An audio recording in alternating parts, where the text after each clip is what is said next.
زمین میں فساد دیکھتے ہو. ظہر الفساد فی البر والبحر بما کسبت ایدی الناس. یہ انسانوں کی اپنی کمائی ہوتی ہے, یہ انسانوں کا ہی عمل ہوتا ہے جس کے ذریعے ہم انہیں برباد کر دیتے ہیں. اللہ فرماتا ہے وَمَا أَصَابَكُم مِّن مُّصِيبَةٍ فَبِمَا كَسَبَتْ أَيْدِيكُمْ وَيَعْفُو عَن كَثِيرٍ. آئے مسلمانوں, تم پر جو بھی پریشانیاں آتی ہیں, تم پر جو بھی مصیبتیں آتی ہیں, تم پر جو بھی دقتیں آتی ہیں, سب تمہارے اپنے عمل کا نتیجہ ہوتا ہے. ہم تو تمہاری بہت سی غلطیوں کو معاف کر دیتے ہیں, ہر غلطی پر تمہاری پکڑ نہیں کرتے ہیں. تم جو بھی پریشانی تم پر آتی ہے وہ تمہاری اپنی خود کی کمائی ہوتی ہے, وہ تمہارے اپنے عمل کا نتیجہ ہوتا ہے. تاریخ کے اندر ایک بہت بڑا بادشاہ گزرا ہے, نام ہے اس کا حجاج ابن یوسف. یہ بہت ظالم و جابر تھا, یہاں تک کہ اس نے ایک صحابی کا بھی قتل کیا تھا. حجاج ابن یوسف بہت زیادہ ظالم و جابر تھا. اس وقت کے امام تھے امام حسن بصری رحمت اللہ علیہ. لوگوں نے امام حسن بصری سے شکایت کی, یہ دیکھیے حجاج ہم پر کتنا زیادہ ظلم کر رہا ہے, کتنا زیادہ ستا رہا ہے, مار رہا ہے. آپ کو معلوم ہوگا اس وقت امام حسن بصری رحمت اللہ علیہ نے جواب دیا تھا. کیا کہا تھا؟ ما جاء الحجاج الا بذنوبنا. اے حجاج ابن یوسف کی شکایت دے کر کے آنے والوں, اے حجاج ابن یوسف کو برا بھلا کہنے والوں, ما جاء الحجاج الا بذنوبنا. یہ جو حجاج ہمارے اوپر مسلط ہوا ہے, یہ جو حجاج ہمارے اوپر آیا ہے, الا بذنوبنا, یہ ہمارے اعمال کا نتیجہ ہے, یہ ہماری خرابیوں کا نتیجہ ہے, یہ ہمارے گناہوں کا نتیجہ ہے. معلوم یہ چلا جب ہم خراب ہوتے ہیں تو سماج خراب ہوتا ہے, جب ہم بگڑتے ہیں تو سماج بگڑ جاتا ہے, جب ہم برے ہوتے ہیں تو ہمارا اور آپ کا سماج برا ہوتا ہے, ہماری اور آپ کی سوسائٹی بری ہوتی ہے. تو آج ہمارا سماج بگڑ چکا ہے, آج ہمارے سماج کو اصلاح کی ضرورت ہے, آج ہمارے سماج کو اصلاح کی ضرورت ہے, آج ہمارے معاشرے کو اصلاح معاشرے کی ضرورت ہے. آئیے میں آپ کے سامنے چند باتیں ایسی رکھوں جس کے ذریعے ہم اور آپ اپنے سماج کی اصلاح کر سکتے ہیں, اپنے معاشرے کی اصلاح کر سکتے ہیں. اگر ہم اور آپ اپنے معاشرے کی اصلاح کرنا چاہتے ہیں, اگر ہم اور آپ اپنے سماج کی اصلاح کرنا چاہتے ہیں تو کان کھول کر سن لو, سب سے پہلے ہمارے نوجوانوں کو اپنی اصلاح کرنا پڑے گا. میں آپ سے کہہ رہا ہوں, نوجوانوں سے کہہ رہا ہوں, بزرگوں سے نہیں, نوجوانوں سے کہہ رہا ہوں. اگر اپنے سماج کو اچھا بنانا ہے تو نوجوانوں کو اچھا بننا ہوگا. کیوں؟ کیونکہ یہ جو نوجوان بیٹھے ہیں جن کی عمریں 15 سال کی ہے, 20 سال کی ہے, 25 اور 30 سال کی ہے, یہ قوم کا مکھن ہوتے ہیں. جیسے دودھ کے اندر سب سے اہم چیز اس کا گھی ہوتا ہے, اس کا مکھن ہوتا ہے, قوم کا مکھن, قوم کا گھی یہ نوجوان ہوتے ہیں. کسی نے کہا ہے اگر کسی قوم کو ذلیل کرنا ہے اس کے نوجوانوں کو برباد کر دو, اگر کسی قوم کو برباد کرنا ہے اس کے نوجوانوں کو برباد کر دو, قوم اپنے آپ برباد ہو جائے گی. اگر اپنی قوم کی اصلاح کرنا ہے تو سب سے پہلے ہمارے اور آپ کے نوجوانوں کو اپنی اصلاح کرنا پڑے گا, کیونکہ نوجوان یہ قوم کی شان ہوتے ہیں, نوجوان یہ قوم کی آن ہوتے ہیں, بان ہوتے ہیں, جان ہوتے ہیں. اگر سماج کے نوجوان صحیح ہے تو پورا سماج صحیح ہے, اور اگر سماج کے نوجوان صحیح نہیں ہے تو سماج بھی صحیح نہیں ہے. آئیے جوانی کی اہمیت کیا ہوتی ہے. اللہ تعالیٰ فرماتا ہے اللہ الذی خلقکم من ضعف ثم جعل من بعد ضعف قوة ثم جعل من بعد قوة ضعفا وشيبا يخلق ما يشاء. اللہ تعالیٰ فرماتا ہے اے انسانوں, اللہ الذی خلقکم من ضعف, اللہ تعالیٰ نے تم کو کمزور پیدا کیا, ثم جعل من بعد ضعف قوة, اور پھر اللہ تعالیٰ نے کمزوری کے بعد تمہیں طاقت دے دی, تمہیں شکتی دے دی, تمہیں پاور دے دیا. ثم جعل من بعد قوة ضعفا وشيبا, اور پھر اللہ تعالیٰ نے تمہیں طاقت دینے کے بعد کمزور کر دیا, تمہیں بوڑھا کر دیا. یخلق ما یشاء, اللہ تعالیٰ جسے چاہتا ہے جیسے پیدا کرتا ہے. یہاں اللہ 3 حالتوں کا ذکر کر رہا ہے.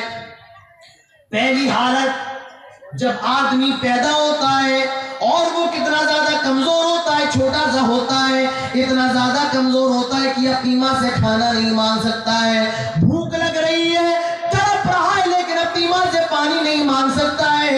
اللہ تعالیٰ فرماتا ہے اللہ الذی خلقکم من ضعف، اللہ تعالیٰ وہ ہے جس نے انسان کو سب سے پہلے بہت کمزور پیدا کیا، اتنا زیادہ کمزور، بھوک لگتی ہے کھانا نہیں مانگ سکتا ہے، پیاس لگتی ہے پانی نہیں مانگ سکتا ہے، اسے قضاء حاجت کی ضرورت ہوتی ہے لیکن اپنی ضرورت کو اپنی زبان سے نہیں کہہ سکتا ہے، بس روتا ہے، چیختا چلاتا ہے۔ اللہ تعالیٰ اسی کو فرماتا ہے ہم نے تمہیں کمزور پیدا کیا، ثم جعل من بعد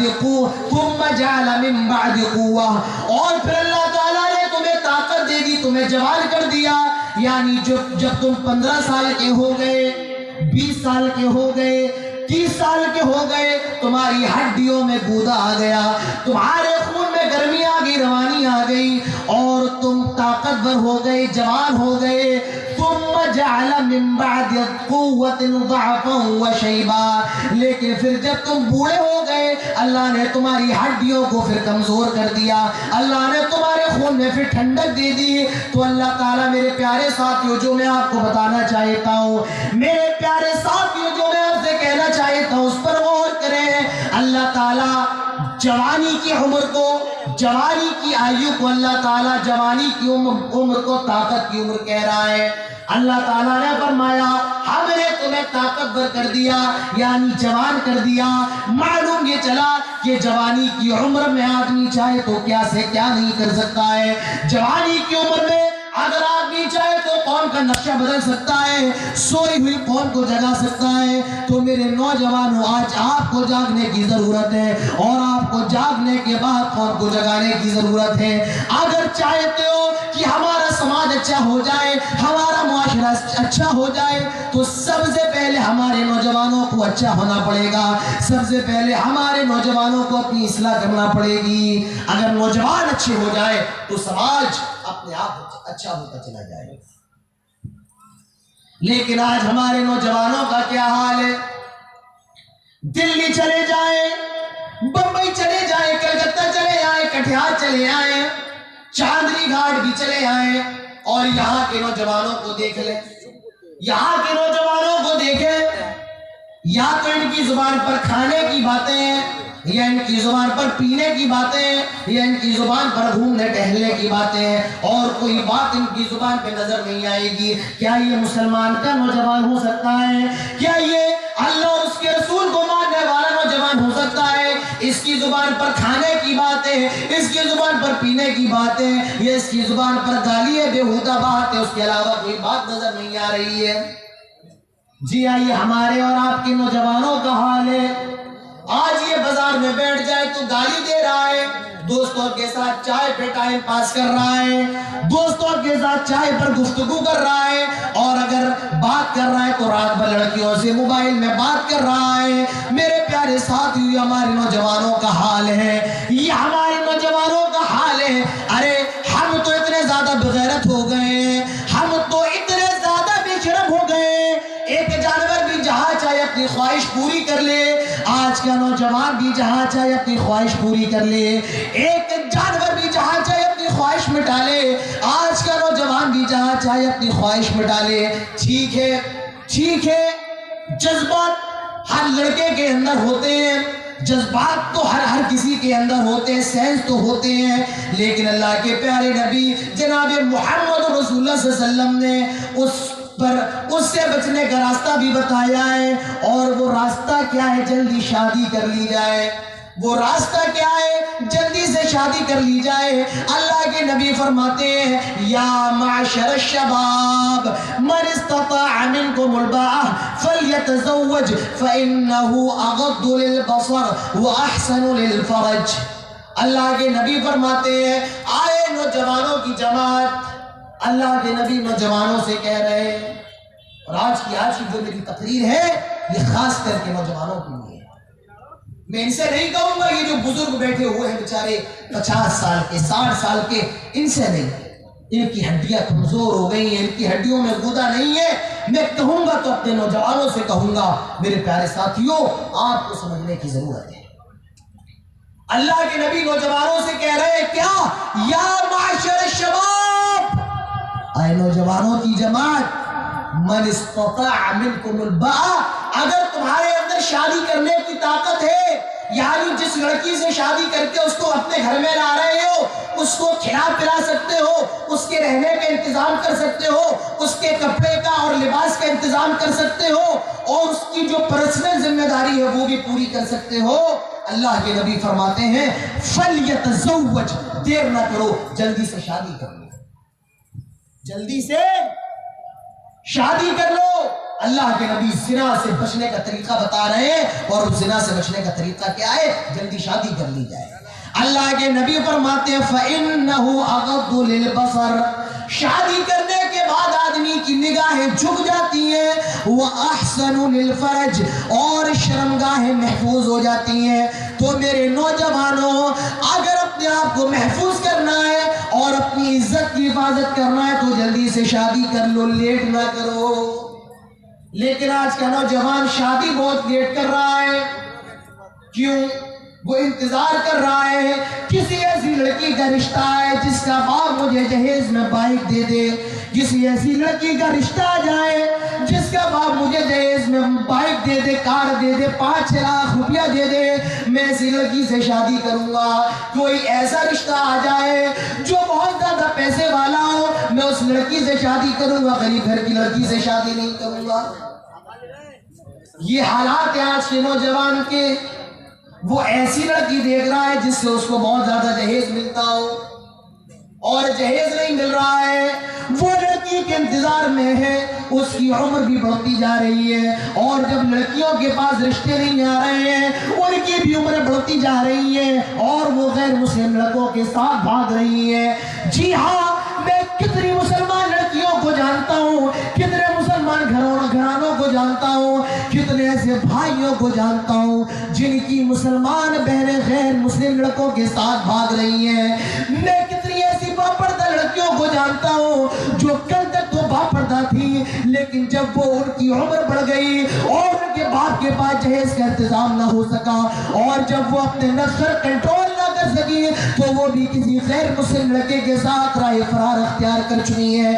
اس کی وجہ کیا ہے میرے پیارے ساتھیوں؟ میں صاف لفظوں میں کہنا چاہتا ہوں، اس کی وجہ صرف ایک ہے، اور وہ ہے جہیز، جو ہم نے اور آپ نے اپنے سماج میں اتنا زیادہ اٹھا دیا ہے، ہم نے اور اپنے آپ نے اپنے سماج میں جتنا زیادہ کر دیا ہے جہیز، اسی وجہ سے آج غیر مسلم لڑکیاں آج غیر مسلم لڑکوں کے ساتھ ہمارے گھروں کی بچیاں بھاگ رہی ہیں، ہمارے گھروں کی لڑکیاں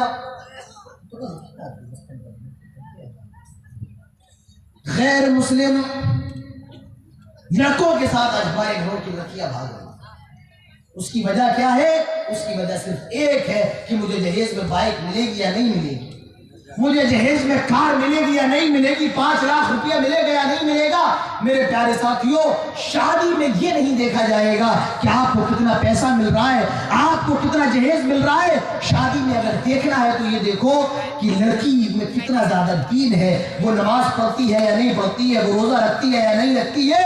اگر دیکھنا ہے تو یہ دیکھیے، اللہ کے نبی فرماتے ہیں تنکح المرأة لأربع لمالها ولحسبها ولجمالها ولدينها فاظفر بذات الدين تربت يداك۔ اللہ کے نبی فرماتے ہیں جب کسی لڑکی سے شادی کی جاتی ہے تو اس کے اندر 4 چیزیں دیکھی جاتی ہیں۔ کتنی چیزیں؟ آپ لوگ بھی بولیے تو مجھے معلوم چلے کہ آپ کو سمجھ میں آ رہا ہے۔ کتنی چیزیں دیکھی جاتی ہیں؟ 4 چیزیں۔ اللہ کے نبی فرماتے ہیں لمالها، لڑکی کے مال کو دیکھا جاتا ہے، کتنی زیادہ مالدار ہے، کتنی زیادہ پیسے والی ہے، یا یہ کہہ لو اس کے باپ کا بینک بیلنس کتنا ہے، کتنی زیادہ یہ پیسے والی ہے۔ لمالها، مال کو دیکھا جاتا ہے، ولحسبها، کس خاندان کی ہے یہ بھی دیکھا جاتا ہے، کس برادری کی ہے، کس قوم کی ہے، کس قبیلے کی ہے۔ اللہ کے نبی فرماتے ہیں کچھ لوگ ہیں جو لڑکی کے مال کو دیکھتے ہیں، ولحسبها، اور کچھ لوگ ایسے جو لڑکی کے خاندان کو دیکھتے ہیں، ولجمالها، اور کچھ لوگ ایسے ہیں جو لڑکی کی خوبصورتی بھی دیکھتے ہیں، کتنی بھائی خوبصورت ہے۔ آج کل تو یہی ہوتا ہے نا، ہر نوجوان چاہتا ہے لڑکی خوبصورت ہو۔ اللہ کے نبی فرماتے ہیں کچھ لوگ ایسے ہیں جو لڑکی کی خوبصورتی بھی دیکھتے ہیں، اور اللہ کے نبی فرماتے ہیں وَلِدِينِهَا، اور کچھ لوگ ایسے بھی ہیں جو لڑکی کا دین دیکھتے ہیں، یہ بیچاری نماز پڑھنے والی ہے یا نہیں ہے، یہ پردہ کرنے والی ہے یا نہیں ہے، یہ شرم و حیا کرنے والی ہے یا نہیں ہے۔ اللہ کے نبی اپنا فیصلہ سنا رہے ہیں، اللہ کے نبی اپنا ججمنٹ سنا رہے ہیں۔ اللہ کے نبی کہتے ہیں فَظْفَرْ بِذَاتِ الدِّينِ، آئے لوگوں دیندار لڑکی سے شادی کر لینا، آئے لوگوں دیندار لڑکی لے آنا، آئے لوگوں دیندار کو ترجیح دے دینا۔ فَظْفَرْ بِذَاتِ الدِّينِ، مال کے پیچھے نہ بھاگنا، خاندان کے پیچھے نہ بھاگنا، خوبصورتی کے پیچھے نہ بھاگنا۔ ارے مال تو چند دیر کا ہوتا ہے، آج آیا کل چلا گیا، حسب و نسب بھی اتنا اہم نہیں ہوتا ہے، خوبصورتی بھی 4 دن کی ہوتی ہے، بچہ ہونے کے بعد وہ بھی ختم ہو جاتی ہے۔ اگر کوئی چیز ختم نہیں ہوتی اور باقی رہتی ہے تو وہ دین ہے۔ فَظْفَرْ بِذَاتِ الدِّينِ، دیندار لڑکی کا انتخاب کرنا، دیندار کو ترجیح دینا۔ میرے پیارے ساتھیوں، شادی کس سے کی جائے؟ اللہ کے نبی بتاتے ہیں فَظْفَرْ بِذَاتِ الدِّينِ، دیندار سے شادی کریں۔ نوجوانوں، اگر چاہتے ہو کہ آپ کی عزت محفوظ ہو جائے، میرے نبی فرماتے ہیں نوجوانوں کی جماعت جلدی شادی کر لو، دیر نہ کرو۔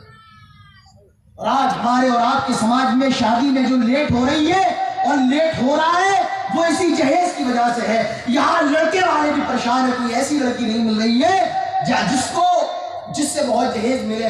اور ہمارے سماج کی دوسرا رخ یہ بھی ہے جسے صرف میں کہتا ہوں، اور وہ یہ ہے کہ جتنے بڑے ذمہ دار اور جتنے بڑے مجرم یہ لڑکے والے ہوتے ہیں، اس سے بھی زیادہ بڑے مجرم یہ لڑکی والے ہوتے ہیں۔ جتنے بڑے مجرم لڑکے والے ہوتے ہیں اس سے بھی زیادہ بڑے مجرم یہ لڑکی والے ہوتے ہیں۔ کیوں؟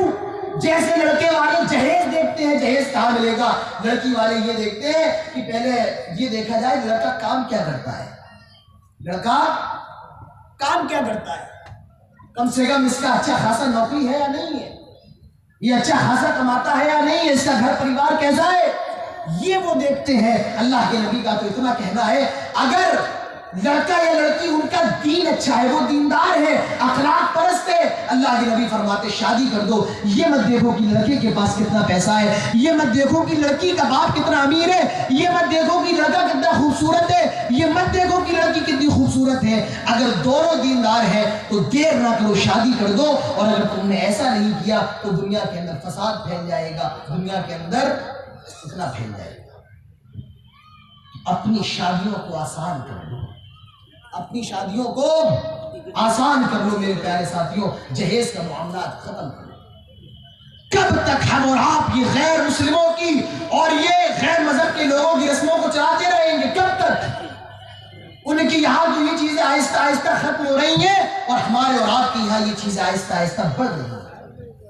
اس کے ذمہ دار کون ہے؟ معاف کیجئے، اس کے ذمہ دار ہم اور آپ نہیں ہیں، اس کے ذمہ دار یہ جو سامنے بزرگ بیٹھے ہوئے، یہ جو سامنے بوڑھے لوگ بیٹھے ہوئے، اس کے ذمہ دار ہیں۔ کیوں؟ کیونکہ انہوں نے یہ چیزیں ختم نہیں کی، یہ ان کی ذمہ داری تھی، انہوں نے یہ چیزیں ختم نہیں کی۔ اور اگر آج ہم اور آپ ان چیزوں پر روک نہیں لگائیں گے تو ہماری جو آنے والی نسلیں ہوں گی ان کی نظر میں ہم اور آپ اس کے ذمہ دار ہوں گے۔ میرے پیارے ساتھیوں، اپنے نکاحوں کو آسان کر لو۔ شیر شاہ وادیوں، بہار کے لوگوں، چاندنی گھاٹ کے لوگوں، میرے نوجوانوں، اپنے نکاحوں کو آسان کر لو، جہیز کی لعنت کو ختم کرو، برات کو کم کر لو۔ جو شادی نبی اکرم جناب محمد رسول اللہ صلی اللہ علیہ وسلم کی سنت کے مطابق ہے وہ شادی کرو۔ میرے پیارے ساتھیوں، اگر سماج کو اچھا بنانا ہے تو آج ہمارے نوجوانوں کو بھی اچھا بننا پڑے گا، اگر سماج کی اصلاح کرنا ہے تو آج ہمارے نوجوانوں کو بھی اپنی اصلاح کرنا پڑے گا۔ آج ہم اور آپ کہہ رہے ہیں، ابھی کسی نے کہا ہے کہ دیکھیے صاحب انہوں نے 100 سال محنت کی ہے اور 100 سال محنت کرنے کے بعد آج وہ پوری دنیا، پورے ہندوستان پر حکومت کر رہے ہیں۔ 100 سال کن کی بات کر رہا ہوں میں؟ کن کی بات کر رہا ہوں؟ میں بات کر رہا ہوں آر ایس ایس کی. آر ایس ایس یہ کیا ہے؟ یہ ایک تنظیم ہے. آر ایس ایس اس نے 100 سال محنت کی ہے اور 100 سال محنت کرنے کے بعد آج اس کی حکومت ہے ہندوستان پر. 100 سال محنت کی ہے. مجھے آپ یہ بتائیے کہ ہم اور آپ 100 سال کیا کرتے رہے؟ ہم نے اور آپ نے 100 سال کیا ہے؟ نہیں، ہم نے اور آپ نے 100 سال تک کچھ نہیں کیا ہے. اس نے اسکول بنوائے ہیں، اس نے کالج بنوائے ہیں، اس نے ہاسپٹلز بنوائے ہیں، اس نے میڈیکل کالج بنوائے ہیں. مجھے بتائیے ہم نے اور آپ نے 100 سال کے اندر کیا ہے؟ جب سے ہمارا ملک آزاد ہوا ہے، ہندوستان آزاد ہوا ہے، ہم نے اپنی قوم کے لیے کیا کیا؟ نہیں، ہم نے اپنی قوم کے لیے کچھ نہیں کیا ہے. ہم نے صرف کھایا ہے. کھاؤ پیو، جتنا کھا سکتے ہو دنیا کے اندر کھا لو. اور ہم نے کیا کیا ہے اپنی زندگی میں؟ میرے پیارے ساتھیوں، آپ کسی اور کو برا نہ کہیں. اگر برا کہنا ہے تو سب سے پہلے اپنے آپ کو برا کہیں.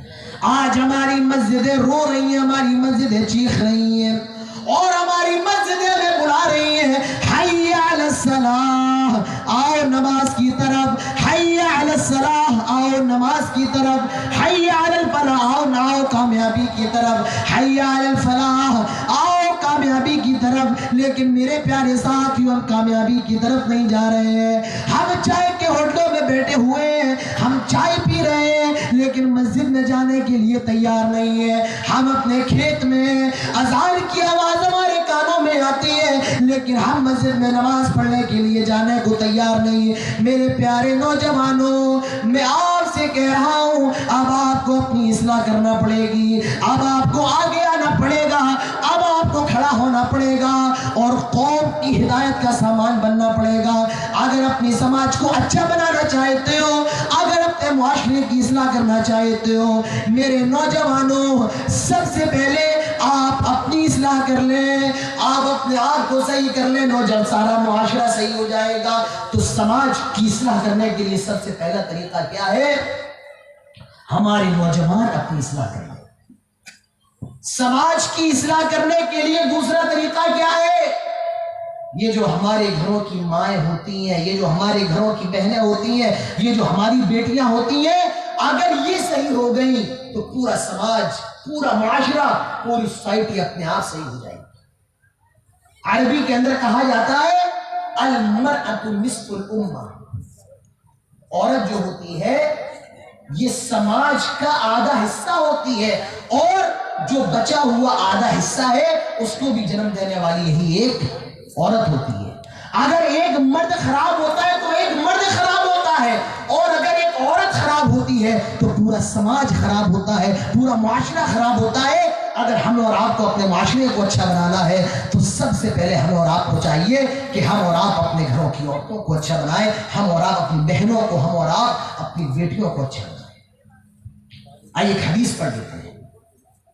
اللہ کے نبی فرماتے ہیں الدنیا حلوۃ خضراء. آئے لوگوں، یہ دنیا بڑی چمک دمک والی ہے، یہ دنیا بڑی رنگین ہے، بہت زیادہ مست ہے. اس دنیا کے اندر بہت سے فتنے ہیں. اللہ کے نبی فرماتے ہیں فاتقوا الدنیا واتقوا النساء. آئے لوگوں، دنیا کے فتنے سے بچنا اور عورتوں کے فتنے سے بچنا. فاتقوا الدنیا واتقوا النساء. دنیا کے فتنے سے بچنا اور عورتوں کے فتنے سے بچنا. اللہ کے نبی نے پوری دنیا کے فتنے کو ایک طرف رکھا ہے اور عورت کے فتنے کو ایک طرف رکھا ہے. معلوم یہ چلا کہ دنیا کے سارے فتنوں کو ایک طرف رکھ دیا جائے اور عورت کے فتنے کو ایک طرف رکھا جائے تو عورت کا فتنہ یہ بہت خطرناک فتنہ ہے. اللہ کے نبی فرماتے ہیں بنی اسرائیل میں سب سے پہلا فتنہ انہی عورتوں کا فتنہ تھا، اور دنیا کے اندر سب سے بڑا فتنہ عورتوں کا فتنہ ہوتا ہے. جانیں چلی جاتی ہیں، ایک لڑکی کے لیے دوسرا عاشق ایک عاشق کا مرڈر کر دیتا ہے. اسی لڑکی کے لیے ایک محبوب دوسرے محبوب کی گردن کاٹ دیتا ہے. یہ کس لیے ہوتا ہے؟ صرف لڑکی کی وجہ سے. اللہ کے نبی فرماتے ہیں فاتقوا الدنیا واتقوا النساء. آئے لوگوں، عورتوں کے فتنے سے بچنا، دنیا کے فتنے سے بچنا، کیونکہ عورتوں کا فتنہ دنیا کے اندر سب سے خطرناک فتنہ ہے. آج کتنا خطرناک فتنہ ہے. آپ بازار میں نکل جائیں، آپ چائے پینے کے لیے نکل جائیں اور آپ اندازہ لگائیں گے آج ہمارے گھروں کی لڑکیاں بھی گھوم رہی ہیں، ان کے چہروں پر قسم قسم کی کریمیں لگی ہوئی ہیں، ان کی آنکھوں پر قسم قسم کی چیزیں لگی ہوئی ہیں، ان کے ہونٹوں پہ سرخیاں لگی ہوئی ہیں۔ میرے پیارے ساتھیوں، مجھے ایمان سے بتائیے کہ ہمارا دین، ہمارا مذہب اس بات کی اجازت دیتا ہے کوئی لڑکی، کوئی عورت اپنے گھر سے کریم لگا کر، اپنے گھر سے سرخی لگا کر بازار میں نکل جائے اور سارے لوگ اس کو دیکھیں، جب وہ راستے سے چلے تو سارے لوگوں کی نگاہ اس پر پڑے، کیا یہ جائز ہے؟ کوئی مجھے بتا سکتا ہے؟ میرے پیارے ساتھیوں، ہرگز نہیں، شریعت اس کی اجازت نہیں دیتی ہے۔ اللہ کے نبی یہاں تک فرماتے ہیں ایوم امرات استاترت فمرت بالمجلس فہیا کذا و کذا فہیا کذا و کذا۔ اللہ کے نبی فرماتے ہیں اگر کوئی عورت خوشبو لگا کر گھر سے باہر نکل جائے اور جب تک وہ اپنے گھر میں نہیں آتی ہے، اللہ کے نبی فرماتے ہیں فہیا کذا و کذا، ایسی عورت ویسی ہے، ایسی عورت ویسی ہے، ایسی عورت ویسی ہے، یعنی ایسی عورت طوائف ہے، طوائف ہے، طوائف ہے۔ آج کتنی عورتیں کریم لگا کر گھر سے باہر نکل رہی ہیں، جلسے میں آ رہی ہیں اور بازار میں ٹہل رہی ہیں۔ مجھے بتائیں کیا کریم کے اندر خوشبو نہیں ہوتی ہے؟ کیا تیل کے اندر خوشبو نہیں ہوتی ہے؟ جی ہاں، اس کے اندر بھی خوشبو ہوتی ہے۔ اللہ کے نبی نے شوہر کی اجازت کے بغیر گھر سے نکلنے سے منع فرمایا ہے اور خوشبو لگا کر مردوں کے درمیان سے گزرنے سے منع فرمایا ہے۔ آج ہمارے گھروں کی عورتیں، آپ بہت دور نہ جائیں، اسی پروگرام کے اندر دیکھ لیجیے، بتائیے یہ سب ہوتا ہے یا نہیں ہوتا ہے؟ آج لڑکیاں نکل رہی ہیں، نہیں نکل رہی ہیں، کتنی مار پیٹ ہو رہی ہے۔ اگر کوئی لڑکا ان سے کچھ کہہ دے دوسرا اس کو مار رہا ہے، کتنی اس کو چھیڑ رہا ہے۔ پوری دنیا کے فساد کا جو سب سے بڑا معاملہ ہے وہ کس وجہ سے ہے؟ اسی لڑکی کی وجہ سے۔ عورت کا فتنہ دنیا کے اندر بڑا خطرناک فتنہ ہے۔ بڑے بڑے مولویوں کی مولویت دھری کی دھری رہ جاتی ہے، بڑے بڑے عالموں کی عالمیت دھری کی دھری رہ جاتی ہے، بڑے بڑے عابدوں کی عبادت دھری کی دھری رہ جاتی ہے، کیونکہ یہ بڑا خطرناک فتنہ ہے۔ عورت کا معاملہ دنیا کے اندر بہت خطرناک ہے، لیکن جب یہی عورت مریم بن جائے، جب یہی عورت آسیہ بن جائے، جب یہی عورت خدیجہ بن جائے، جب یہی عورت عائشہ بن جائے، جب یہی عورت فاطمہ بن جائے، تب اس عورت کو کیا کہنا؟ میری ماں بہنوں، اگر تم حضرت مریم کی طرح بن جاؤ تو تمہارا کیا مقام، اگر تم حضرت آسیہ کی طرح بن جاؤ تو تمہارا کیا مقام۔ کون ہے حضرت آسیہ؟ یہ حضرت آسیہ یہ فرعون کی بیوی ہے، یہ فرعون کی بیوی ہے۔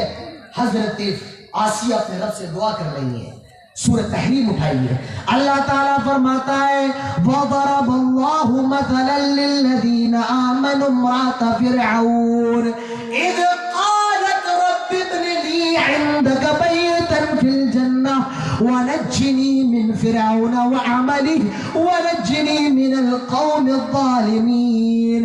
حضرت مریم اللہ سے دعا کر رہی ہیں، آئے میرے پروردگار، تو دیکھ رہا ہے فرعون مجھ پر کتنا زیادہ ظلم کر رہا ہے، مجھے کتنا زیادہ مار رہا ہے، کتنا زیادہ ستا رہا ہے۔ حضرت آسیہ کو اتنا زیادہ مارا جاتا تھا، حضرت آسیہ کے ہاتھوں میں کیلیں ٹھوک دی جاتی تھی۔ ایسے ہاتھ رکھا ہوا ہے، فرعون نے کیل لی اور ٹھوک دی ہاتھ پر، فرعون نے کیل دی اور ہاتھ پر ٹھوک دی، اور ہر روز حضرت آسیہ کے ہاتھوں پر کیلیں ٹھوکی جاتی تھی۔ اتنا زیادہ ظلم حضرت آسیہ کے اوپر کیا جا رہا ہے۔ حضرت آسیہ کہتی ہے آئے اللہ تو دیکھ رہا ہے فرعون مجھ پر کتنا زیادہ ظلم کر رہا ہے، لیکن اللہ میں تیری بندی ہوں اور میں تیرے علاوہ کسی کے سامنے جھکنے کے لیے تیار نہیں۔ آئے اللہ وَنَجِّنِي مِنْ فِرْعَوْنَ وَعَمَلِهِ، آئے اللہ مجھے فرعون سے نجات دے دے، وَنَجِّنِي مِنَ الْقَوْمِ الظَّالِمِينَ، اللہ مجھے ظلم کرنے والی قوم سے نجات دے دے۔ آئے اللہ میں تجھ سے جنت میں تیرے بغل میں گھر چاہتی ہوں۔ یہ حضرت آسیہ ہے جن کو اللہ نے سارے مسلمانوں کے لیے مثال بنایا ہے، ساری عورتوں کے لیے آئیڈیل بنایا ہے، نمونہ بنایا ہے۔ یہ کون ہے؟ فرعون کی بیوی ہے، حضرت آسیہ علیہ السلام ہے۔ وَمَرْيَمَ ابْنَتَ عِمْرَانَ الَّتِي أَحْصَنَتْ فَرْجَهَا اور اللہ نے مثال بنایا ہے کس کو؟ حضرت مریم کو۔ یہ حضرت مریم کون ہے؟ حضرت مریم یہ حضرت عیسیٰ کی ماں ہے، یہ حضرت ہارون کی بہن ہے، یہ عمران کی بیٹی ہے، حنا ابن فاقوس ان کی ماں کا نام ہے۔ حضرت مریم کے پاس جبرائیل آتے، فرشتہ آتا ہے اور وہ کہتا ہے آئے مریم تو ماں بننے والی ہے، وہ ڈسکس کر رہا ہے، آئے مریم تو ماں بننے والی ہے، آئے مریم تجھ سے بچہ پیدا ہوگا، وَلَمْ يَمْسَسْنِي بَشَرٌ وَلَمْ أَكُ بَغِيًّا۔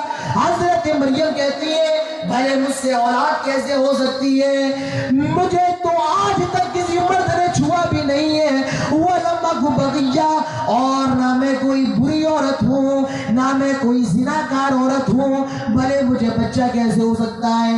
قَالَ كَذَلِكَ آئے مریم یہ تو اللہ کی طرف سے فیصلہ ہو چکا ہے، تیرے پیٹ سے بچہ پیدا ہوگا، اور حضرت جبرائیل ان کے پیٹ میں روح پھونک دیتے ہیں۔ میری ماؤں بہنوں دیکھیے ایک نیک عورت ہوتی کیسی ہے، حضرت مریم ہوتی کیسی ہے۔ ٹھیک ہے میں ابھی کچھ دیر کے بعد آپ کو 2-3 شروع سنا دوں گا، لیکن سب سے اہم باتیں میں آپ کے سامنے کرنے جا رہا ہوں کہ ہماری اور آپ کی زندگیوں کو ہونا کیسا چاہیے، ہماری اور آپ کی زندگیوں کو ہونا کیسا چاہیے، ہمارے نوجوانوں کو کیسا ہونا چاہیے، ہمارے ماؤں بہنوں کو کیسا ہونا چاہیے۔ منتر میں ابھی کچھ دیر کے بعد آپ کے سامنے پیش کروں گا، لیکن میں ایک بات اور کہنا چاہتا ہوں، آپ میری بات کو چاہے غلط مان لیں یا میری بات کو صحیح مانیں، یہ آپ کے اوپر ہے، لیکن میں اپنی بات کو صحیح سمجھتا ہوں، اور وہ یہ ہے کہ میں 6 سال سے آپ کی شیر شاہ وادی سماج کے اندر آتا ہوں، 6 سال سے میں کٹیہار، ارریا، پورنیا، کشن گنج کے علاقے میں اور سپول کے علاقے میں آتا ہوں، اور ہر علاقے میں میں نے دیکھا ہے، ہر جلسے میں میں نے دیکھا ہے لوگ یہ چاہتے ہیں کہ ویٹ پڑے جائے، کچھ منتر سنائی جائے۔ میرے پیارے ساتھیوں میں آپ کو ایک بات بتاؤں، بہت محبت سے کہہ رہا ہوں، جو مزہ قرآن کے اندر ہے اور جو مزہ حدیث کے اندر ہے، یاد رکھیے وہ آپ کو ویدوں کے اندر نہیں ملے گا، ملے گا نہیں ملے گا؟ بتائیے آپ لوگ بھی کہیے نا، کہ صرف میں کہوں گا؟ جو قرآن کے اندر جو چیز ہے اور جو حدیث کے اندر جو چیز ہے وہ ویدوں میں مل جائے گی۔ کہاں ہمارا قرآن اور کہاں وید مقابلہ کر سکتے ہیں؟ تو ہم اور آپ کیوں اتنا زیادہ اس کے لیے فکر کرتے ہیں؟ ہمیں اور آپ کو چاہیے کہ ہم اور آپ قرآن سنیں، ہم اور آپ حدیث سنیں۔ معاف کیجئے آپ کے اندر بہت بڑے بڑے مدنی عالم موجود ہیں، لیکن آپ کے اندر علم کی بہت کمی ہے، آپ لوگوں کے اندر بہت کمی ہے۔ اس کی وجہ کیا ہے؟ آپ لوگ دینی تقریریں نہیں سنتے ہیں، آپ لوگ سنتے ہیں کون سی وہ باتیں جو کانوں پہ مزہ آ جائے، بس تھوڑا ویل سن لو، یہاں لڑکا لڑکی کی باتیں ہو جائے تو بڑا مزہ ہے۔ نہیں میرے پیارے ساتھیوں، دین سیکھیے۔ مرنے کے بعد آپ کیا لے کر کے جائیں گے؟ مرنے کے بعد وید لے کر کے جائیں گے؟ آپ کے جنازے میں وید کے منتر پڑے جائیں گے؟ کیا ہوگا؟ اگر آپ کچھ لے کر کے جائیں گے تو وہ دین ہوگا میرے پیارے ساتھیوں، تو دینی معلومات زیادہ سے زیادہ حاصل کریں گے۔ تو حضرت مریم یہ کون ہے؟ یہ حضرت ہارون کی بہن ہے، اور حضرت جبرائیل امین نے حضرت مریم کے پیٹ میں روح ہے۔ حضرت مریم کی ڈلیوری کا ٹائم آتا ہے، اور جو حضرت مریم کو تکلیف ہو رہی ہے، درد سے ہو رہا ہے، ڈلیوری کا جو درد ہو رہا ہے اس کو قرآن بیان کرتا ہے۔ حضرت مریم کہتی ہے یا لیتنی مت قبل ھذا وکنت نسیا منسیا، ہائے یہ درد، ہائے یہ تکلیف، یا لیتنی مت قبل ھذا وکنت نسیا منسیا، کاش آج سے پہلے میں مر کیوں نہیں گئی، کاش آج سے پہلے میں ہلاک و برباد کیوں نہ ہو گئی، میں بھولا ہوا قصہ کیوں نہ ہو گئی۔ یا لیتنی مت قبل ھذا وکنت نسیا منسیا۔ حضرت عیسیٰ کی پیدائش ہو جاتی ہے، حضرت عیسیٰ پیدا ہو جاتے ہیں۔ حضرت مریم کہتی ہے آئے اللہ میں اس بچے کو لے کر کے کہاں جاؤں گی، میں اپنی قوم میں کیا منہ دکھاؤں گی، لوگ مجھے نہ جانے کیا کیا کہیں گے۔ اللہ تعالیٰ فرماتا ہے آئے مریم کوئی اگر تجھ سے سوال کرے تو کہہ دینا انی نذرت للرحمن صوما فلن اکلم اليوم انسیا، میں نے خاموش رہنے کا روزہ رکھا ہے، اور جو بھی پوچھنا ہے فاشارت الیہ، اس بچے کی طرف اشارہ کر دینا، میں نہیں بولوں گی یہ بچہ بولے گا۔ اب حضرت مریم اپنے گاؤں میں جاتی ہے، اپنی بستی میں جاتی ہے، حضرت عیسیٰ حضرت مریم کے ہاتھوں میں، گاؤں کے لوگوں نے حضرت مریم کو دیکھا جمع ہو گئے، گود میں بچہ دیکھا جمع ہو گئے، اور حضرت مریم کو نہ جانے کیا کیا کہنے لگے، آئے مریم یہ بچہ کہاں سے آیا؟ یا اخت ہارون ما کان ابوک امرأ سوء وما کانت امک بغیا، آئے ہارون کی بہن، آئے مریم تیرا بھائی کوئی برا آدمی نہیں ہے، تیری ماں بھی کوئی بری عورت نہیں ہے، تیرا باپ بھی کوئی برا آدمی نہیں ہے۔ آئے مریم یہ بچہ کہاں سے آ گیا؟ معلوم یہ چلا جب بھائی خراب ہوتا ہے تو بہن خراب ہوتی ہے، اور جب ماں خراب ہوتی ہے تو بیٹی بھی خراب ہوتی ہے، اسی لیے اپنی بیٹیوں کی اصلاح کرنا ہے۔ میرے پیارے ساتھیوں، نیک لگی لے کر کے آؤ، نیک لگی سے شادی کرو۔ شادی کس سے کرو؟ نیک لڑکی سے شادی کرو۔ اللہ کے نبی فرماتے ہیں لیتخذ احدکم قلبا شاکرا ولسانا ذاکرا وزوجة مؤمنة تعین علی امر الاخرہ۔ آئے لوگوں، نیک بیوی لے کر کے آ جاؤ جو تمہیں اچھے کام کا حکم دے۔ تم اگر نماز نہیں پڑھتے ہو تم کو نماز پڑھوائے، تم اگر روزہ نہیں رکھتے ہو تم کو روزہ رکھوائے۔ اسی لیے نیک لڑکی لے کر کے آؤ۔ اگر تم فلم دیکھتے ہو تمہاری فلم چھوڑا دے، تم اگر جوا کھیلتے ہو تمہارا جوا بند کروا دے، تم اگر سگریٹ اور گٹکا کھاتے ہو تمہارا وہ بند کروا دے۔ ایسی عورت لے کر کے آؤ۔ بیوی کیسی لے کر کے آؤ؟ اگر آپ فلم دیکھتے ہیں تو وہ آپ کی فلم بند کروا دے۔ اور آج کل کی عورتیں جو کیسی ہوتی ہیں، لاؤ میاں ساتھ میں دیکھتے ہیں۔ کس کی دیکھتے ہیں؟ وہ لگاؤ۔ کس کی لگاؤ؟ تو سلمان خان کی لگاؤ، شاہ رخ خان کی۔ چل رہا ہے نا موبائل، آن لائن والے سب، جس کے اندر یوٹیوب وغیرہ چلتا ہے۔ اب دیکھیے یار، گھر کے اندر موجود ہے، آپ ٹی وی کی ضرورت بھی نہیں ہے، آپ فلم ہال جانے کی ضرورت بھی نہیں ہے، آپ اسی میں بیٹھے بیٹھے دونوں میاں بیوی دیکھ رہے ہیں۔ بیوی ایسی لاؤ جو آپ غلط کام کرتے ہو تو آپ کو منع کرے اور کیا کروائے؟ آپ سے اچھا کام کروائے۔ اور لڑکیوں کو بھی چاہیے ایسا لڑکا دیکھے جو دیندار ہو، اچھا ہو، یہ نہیں منہ میں گٹکا بھرا ہوا ہے، چل رہا ہے جی، نہاتا نہیں ہے 7 دن، ایسا لڑکا بھی نہ ہو، اچھا ہو، خوبصورت ہو، صاف ستھرا ہو دونوں طرف سے۔ جب ڈیمانڈ یہاں سے آپ خوبصورت کی کر رہے ہیں تو لڑکیاں بھی خوبصورت کی ڈیمانڈ کرتی ہیں۔ تو میرے پیارے ساتھیوں، اگر آپ کو چاہیے کہ آپ کے بچے اچھے ہوں تو ان کے لیے ماں اچھی لے کر کے آؤ۔ آئے مریم یہ بچہ کہاں سے آیا؟ تیرا باپ بھی کوئی برا آدمی نہیں ہے، تیری عورت بھی، تیری ماں بھی کوئی بری عورت نہیں ہے، تیرا بھائی بھی کوئی برا آدمی نہیں ہے۔ حضرت مریم نے اشارہ کر دیا، آئے میری قوم کے لوگوں، آئے میری بستی کے لوگوں، میں نے نہ بولنے کا روزہ رکھا ہے، میں نے خاموش رہنے کا روزہ رکھا ہے۔ اگر کچھ پوچھنا ہے تو اس بچے سے پوچھو۔ وہ گاؤں کے لوگ، قبیلے کے لوگ کہنے لگے کیف نکلم من کان فی المہد صبیا۔ آئے مریم یہ چھوٹا سا بچہ کیسے بول سکتا ہے؟ یہ تو ابھی دودھ پیتا بچہ ہے۔ آئے مریم یہ تو ابھی 2-3 دن کا بچہ ہے، یہ بھی کیسے بول سکتا ہے؟ وہ چھوٹا سا بچہ بول پڑتا ہے۔ حضرت عیسیٰ بول پڑتے ہیں، حضرت عیسیٰ بول پڑتے ہیں، کیا کہتے ہیں؟ قال انی عبد اللہ آتانی الکتاب وجعلنی نبیا۔